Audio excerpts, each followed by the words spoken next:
Hey, it's Michael Saul, but everybody calls me Tiny, and this is Bitcoin versus the stock market. This is market analysis for the week of June 12th, 2017. This video is going to be longer than the ones I usually do. I'm going to look at some news stories from around the web, actually only one part of the web. And I'm going to talk about Bitcoin, and so it's going to be a little longer than usual.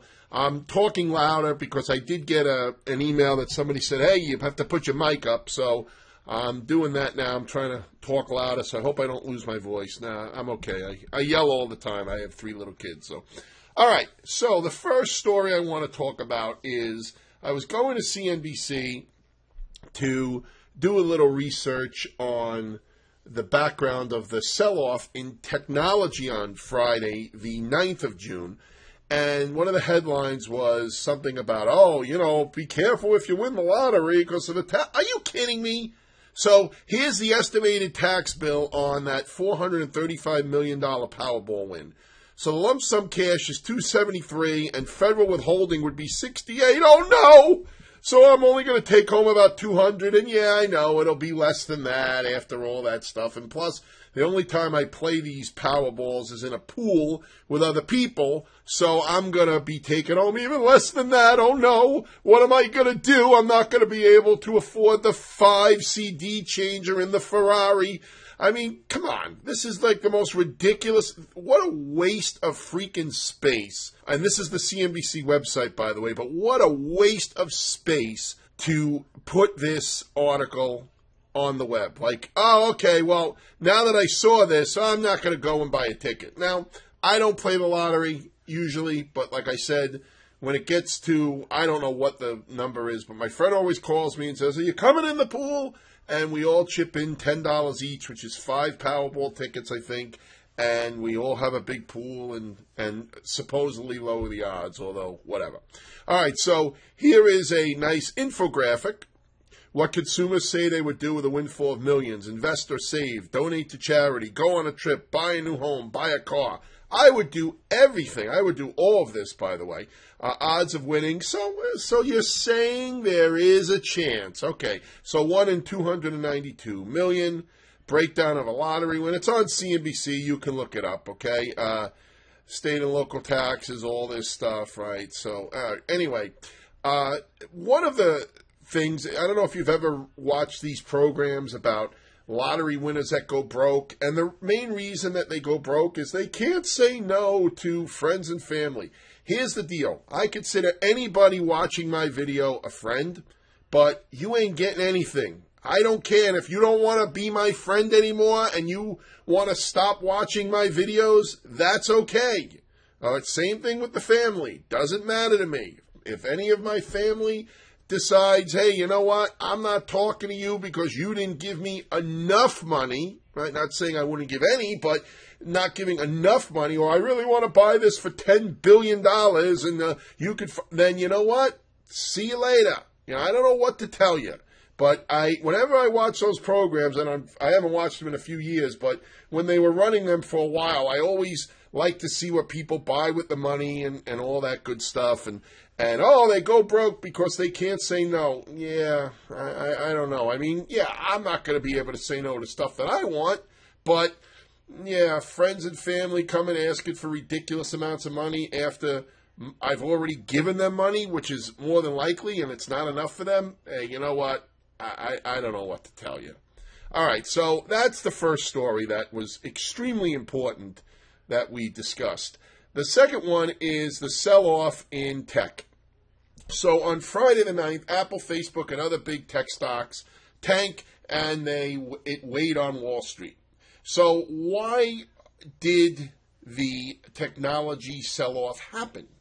Well, somebody said somewhere, I think Goldman or whatever it is, that it may be a bubble. Oh, really? Big tech was slammed Friday as investors took profits from the group, which some fear has become a massive market bubble.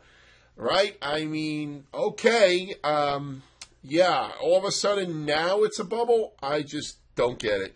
And then here's this, why Wall Street's most accurate analysts urge traders to buy the tech crack. Aha. So this man, Tom Lee, he was saying, hey, grab this.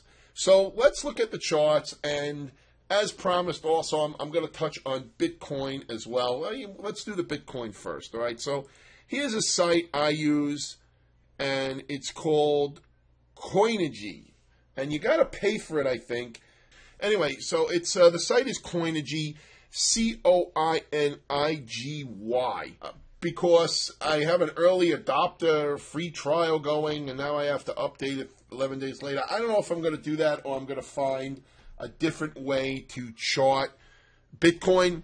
I do not trade Bitcoin. I am not in Bitcoin. I am going to say right now that I think there are big problems here with cryptocurrency, but I mean, it's a huge buzz. I get tons of emails every week. What do you think of Bitcoin? What do you think of this? And look, there's no denying it's had a wicked run up. I don't know what you do with it. I don't know if you could get it out as easy as you can put the money in. To me, is it a bubble? Well, of course it's a bubble. I mean, look at the move here. This is a completely parabolic move. Here's a weekly chart of it. I mean, come on. It's definitely out in front of itself. Now, of course, if you read all the hype around it, it's going to 10,000, it's going to 100,000, it's going to 250,000. Okay, great. My understanding of it, and with cryptocurrency, I'm just starting to scratch the surface with it. And I'm not saying don't trade it, or I'm not saying I'm never going to trade it, or it's never going to be a big deal. As of right now, though, I really don't have interest in chasing this type of market. Okay, if you're making money with Bitcoin, congrats. If you're making money with some of the other cryptocurrencies and they're liquid enough that you can get the money out, congrats. Okay, for me though, yeah, there's some nice patterns. It looks like it follows some, the technical analysis, and I've always said it works where there's volume. Okay, again, I don't believe it's magic. I believe that technical analysis, and I mean, it's not what I believe, it's what it is. I mean, all a chart does is reflect the sentiment and psychology going on in the traders or investors in the instrument that you're following. So, yeah, we rallied up, came to a stop, it pulled back in a nice little ABC, it came up. Look how it consolidated right at the previous high before launching again. Okay, then another little ABC, I guess, down, and then it came up again, and now it's back up near the highs again, consolidating here. So, yeah, I mean, if you're trading it, great. I wouldn't know the first thing about how to open an account where you could trade it, or if it's legal. And there's a lot of scamsters out there, a lot of the multi-level marketing groups now coming out with it.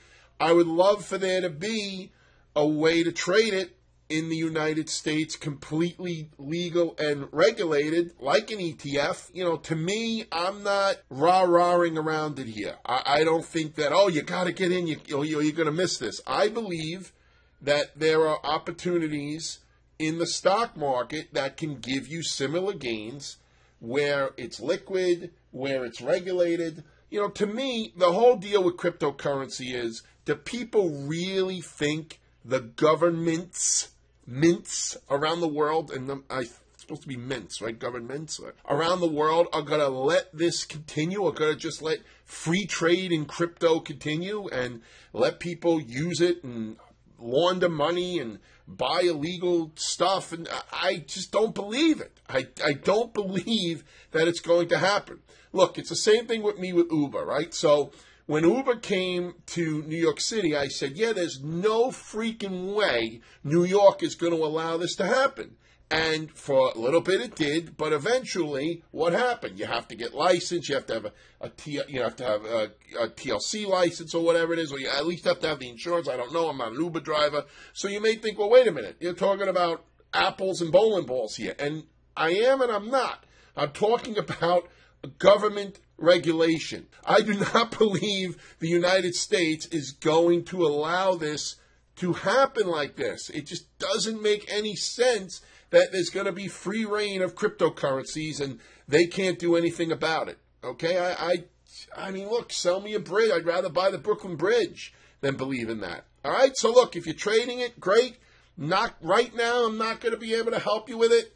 Maybe that will change. I'm not completely against it. I'm not like, get away from it, it's a scam. I don't believe it's a scam. I just don't think it's the be-all, end-all that everybody's talking about. Look at the tremendous gain that it's had. Okay, great. Well, did you get in? Did you get in when it was half the price or a third of the price or whatever it is? Well, if you didn't, then what are you going to do? You're going to start chasing now because they're coming out. It's going to 10,000. It's going to 100,000. Okay, maybe it is. It's definitely going without me, though. All right, so at the least, I would want to see a pullback here before I'm starting to chase at the highs. But that's just me. Do whatever the heck you want with your money, right? I mean, this is, I don't know how anybody, but of course, you know, I might have said that here, and look, oh, wow, well, and what if I said it here, and it's still going higher? So that's just my opinion. Now, let's look at something that at least I can trust a little more. Right? I'm not saying I have full faith and trust in the stock market either, but let's take a look at the stock market. So NASDAQ 100, it got ripped open on Friday. I mean, this was a nasty, nasty day, the largest down day in quite some time. I don't know the exact number. I don't really care. I'm just worried about the present. So this was a nice, sharp move to the downside. You got the 50-day moving average coming up. I think we're probably going to make that unless the dip buyers just come right back in. Let's look at some of the stocks. I mean, look at this Amazon move. Wow. Crazy. Here's Apple. Here's Alphabet, although you'll always be Google to me. Netflix. Tesla. With, wow, this is like a classic bearish engulfing pattern, okay? But of course, it has to get confirmed, right? Just because it looks great. It's, like I always say, it's only artwork until there's confirmation on it. So just and there's a lot more to what we could go through, but just a lot of stocks got cracked. Is this the beginning of the end? Great question I got yesterday. Okay, is this the first sign? My answer to that is probably not, but it could be. Now, this is how bigger corrections or pullbacks sometimes start, with a spark like this. Now, I don't understand why all of a sudden now it's a bubble, but here it wasn't a bubble, or here it wasn't a bubble. Maybe it was a bubble here for a day, right? Or here it was a bubble and they waited a couple more days and then said, let's just get out of tech. Yeah, I don't know. It would be interesting to see if there was some news next week that came out and all of a sudden the market, foreshadowed this. So I don't know. But to me, this is a pretty nasty candle to the downside, but the pullbacks have been, sometimes they take a couple of days. Woo, only a couple of days. But these pullbacks have gotten it back, within a week, with 2 weeks, whatever it is. So let's see. I think this is a really nice opportunity to see what the bulls are made of. Do we go lower? Do we tag that 50-day? What do we do off that 50-day? All right, let's look at the S&P 500. If I could type the symbol in better, that would be great. So I had the spinning top because this S&P is like, yo, what's going on with the NASDAQ? But no, wait a minute, it's the big tech stocks. And so instead it just non-committal spinning top type of bar. Yeah, it was down on the session, but new intraday highs. Didn't get to 250 yet, which I think could be a target, but we'll see. Diamonds, look at the Dow, lagging for a little bit, and now look, closing at new all-time highs. Big whoop-de-doo. And look at the Russell. Now, the Russell also closing at new highs, okay? And it had been lagging for a while, but you could see this push up here. Let's take a quick look at the weekly chart. What kind of pattern you want to call this. I mean, I guess it could be a flag. It's probably a flag in the direction of the trend, which is always nice to see if you're a bull, of course, or a bear if it's going that way. Yeah, not really a breakout here, though. It poked up, but it couldn't close. So, yeah, I mean, it did close at all-timers, but I don't want to call this a breakout yet. Yeah, don't want to call this a breakout yet. Be careful calling that a breakout, Charlie. All right, anyway, if you know what movie that's from. But anyway, not the breakout part, but be careful with that double or nothing, Charlie. All right, so mid-cap, same thing. Could be at a new high, whatever it is, close, whatever. Here was the previous high, whatever, closing high, whatever it is. It poked to a new intraday high, And again, this looks like, yeah, not as nice looking as the Russell, I guess. Now, some people would call this a wedge. Yeah, let's look at the Russell again. Yeah, I don't see this as a wedge, but some people could call it a wedge. It's more like a channel. To me, it looks like a weekly flag in the direction of the impulse, which are usually stronger.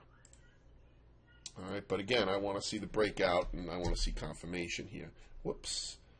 I don't know what the heck that was. All right, so back to the S&P. Still above the 20 EMA. If this spinning top is the non-committal sign and we start to pull back, you want to watch the 20.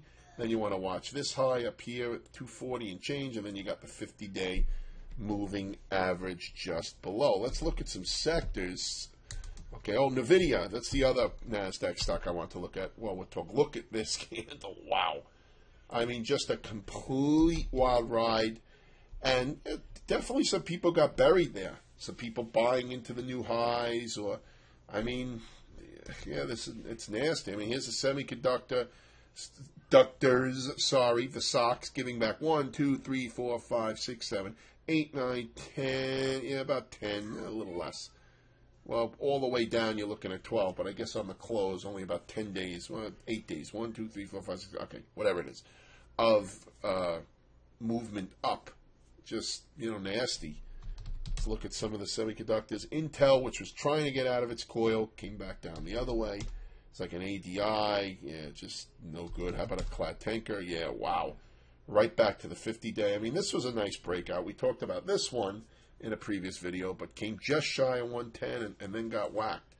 I mean, I don't know for sure because I haven't talked to anybody yet. I plan on talking to some people I know over the weekend, but I would bet you there are some bodies buried here.